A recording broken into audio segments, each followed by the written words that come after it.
የገጠር ኮሪደር ልማት የጋራ መንገዶችንና ማህበራዊ መገናኛ ስፍራዎችን ከማሻሻል ከፍ ይላል።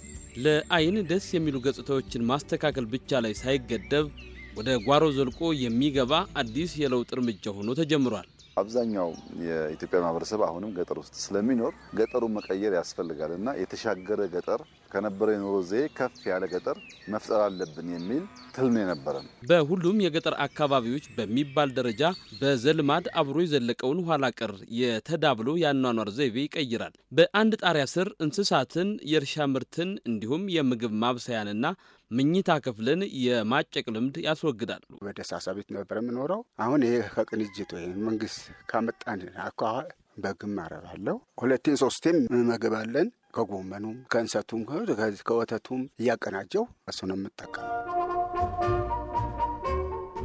የገጠር ኮሪደር ልማት ሰንሰለታዊ ተመጋጋቢነት ስለሚፈጥር የዘመነ የኃይል አቅርቦት እንዲኖር ይረዳል። የከብት ተረፈ ምርት የሰውም ዌስት ተከማችቶ ባዮጋዝ በእያንዳንዱ ቤት ባዮጋዝ አለ። ስለዚህ እናቶች እንጨት አይቆርጡም፣ እንደ ከዚህ ቀደም አይጨስባቸውም። ባዮጋዝ ተጠቅመው ማብሰል ይችላሉ። እያንዳንዱ ቤት ሶላር አለው። ሶላር ስላለው ሁሉም ቤት ቴሌቪዥን አለው። ሁሉም ቤት ስልክ ቻርጅ ያደርጋል፣ መብራት አለው። ይሄ ለእኛ አርሶ አደሮች በጣም ትልቅ ትርጉም ያለው ነገር ነው። ይሄ ቤት ይሰራ ሲባል መሰራቱን ለእኛ ነው ብለን አላመንም። መንግስት ከመቼ ጀምሮ ለሰው ቤት ሰርቶ ይሰጣል? ለእኛ ነው ብላችሁ ቁርጡን ንገሩን። የራሳችሁ ነው ብሏል።